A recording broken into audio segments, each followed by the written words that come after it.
कि लोजपा रामविलास हिना शहाब को चुनाव लड़वा सकता है। तस्वीर लगभग साफ है कि आरजेडी से शहाबुद्दीन परिवार का कोई रिश्ता मजबूत अब रहा नहीं, इसलिए हिना मैडम जो है विकल्प की तलाश। लालू प्रसाद यादव और हिना मैडम की मुलाकात का सिलसिला जो है वो अब टूट चुका है। ओसामा शहाब की मुलाकात तेजस्वी यादव से अब नहीं हो रही। आरजेडी से रिश्ता शहाबुद्दीन के परिवार का खत्म हो गया है। तो फिर हिना मैडम के लिए विकल्प क्या होगा? उनके जो पुत्र हैं शहाबुद्दीन साहब के, ओसामा साहब, वो क्या करेंगे? रणनीति क्या होगी? सिवान के बाहुबली सांसद रहे दिवंगत मोहम्मद शहाबुद्दीन की जो फैमिली है, उनका जो परिवार है, वो अपने सियासी वजूद की तलाश में इधर उधर भटक रहा है। हालांकि आरजेडी से जो रिश्ता है वो खटास जग जाहिर है कि आरजेडी शहाबुद्दीन की फैमिली को कितनी इज्जत दे रही है और उनकी फैमिली आरजेडी को कितनी इज्जत दे रही है। लालू प्रसाद यादव और हिना मैडम की मुलाकात का सिलसिला जो है वो अब टूट चुका है। ओसामा शहाब की मुलाकात तेजस्वी यादव से अब नहीं हो रही है। हालांकि मुलाकात शादी में जरूर हुई थी, लेकिन हम राजनीतिक तौर पर बताना चाहते हैं कि शहाबुद्दीन की फैमिली का जो सियासत है, जो रुख है, वो आने वाले लोकसभा चुनाव में क्या होगा।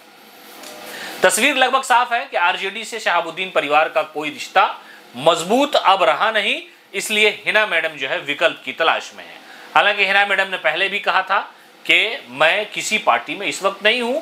तस्वीर उसी वक्त साफ हो गई थी कि अब शहाबुद्दीन का जो परिवार है वो आरजेडी से अलग थलग हो चुका है।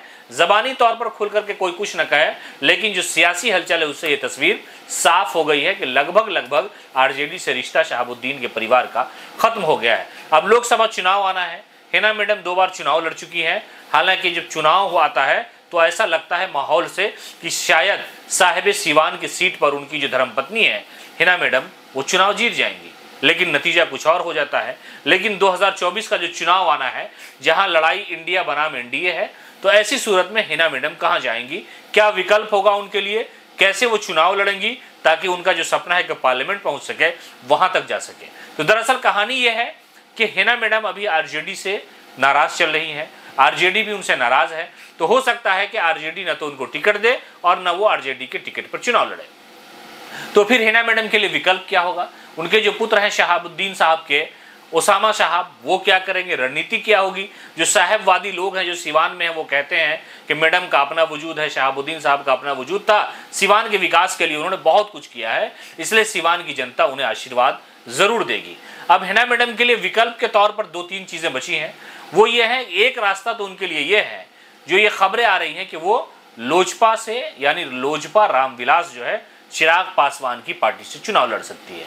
ये कहानी इसलिए ऊपर आ गई क्योंकि चिराग पासवान जब उस इलाके में गए तो उनसे मुलाकात करने के लिए उनके आवास पे पहुंच गए। लोगों ने कहा कि चिराग पासवान साहब के घर आ गए हैं, हिना शहाब से उनकी मुलाकात हुई, तो तस्वीर थोड़ी सी खुलने लगी कि लोजपा रामविलास हिना शहाब को चुनाव लड़वा सकता है। अंदर अंदर ये भी खबरें चलने लगी कि हिना शहाब जो है वो लोजपा के संपर्क में है, चिराग पासवान से उनकी बात होती है और वो चुनाव लड़ सकती है। एक विकल्प तो हिना शहाब के लिए ये हुआ। दूसरा विकल्प ये हो सकता है कि जो बीएसपी है, यानी मायावती की जो पार्टी है, वो और ऑल इंडिया मजलिस इत्तेहादुल मुस्लिमीन यानी ओवैसी की जो पार्टी है, वो और कुछ और भी लोग मिलजुल करके हिना मैडम को सिवान से खड़ा करके चुनाव लड़वा सकते हैं।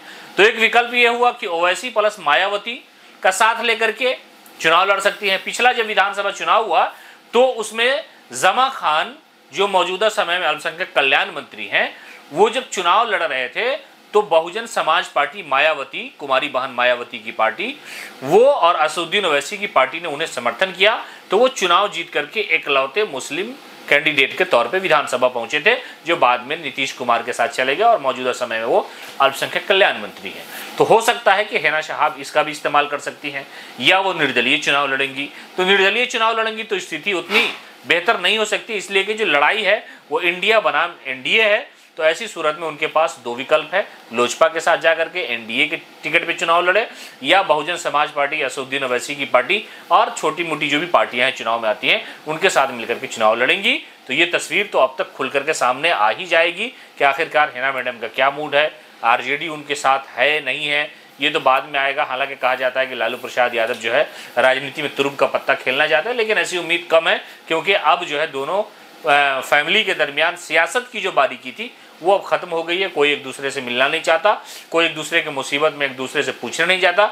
इसलिए कि लालू यादव जब बीमार थे तो सब लोग मिलने गए, न तो हिना मैडम उनसे मिलने आई, न उनके पुत्र उसामा शहाब मिलने आए। जब वो इलाज करा करके सिंगापुर से आ गए लालू यादव, तो भी हिना मैडम उनसे मिलने नहीं गई, उसामा शहाब भी मिलने नहीं गए। तो कहा यह जा रहा है कि ये जो लड़ाई है सियासत में, वो एक दूसरे के रास्ते को अलग कर चुकी है। अब हिना मैडम के पास विकल्प के तौर पर यही बचा है कि या तो वो लोजपा के टिकट पर अगर एनडीए मान जाता है तो वो चुनाव लड़ लेंगी। कविता सिंह जो मौजूदा समय में सांसद हैं, उन्हें टिकट मिलता है तो उनके साथ वो चुनावी मैदान में होंगी, या बहुजन समाज पार्टी और असदुद्दीन ओवैसी की पार्टी ऑल इंडिया मजलिस-ए-इत्तेहादुल मुस्लिमीन के साथ मिलकर के वो अपनी सियासी किस्मत का फैसला कर सकती हैं।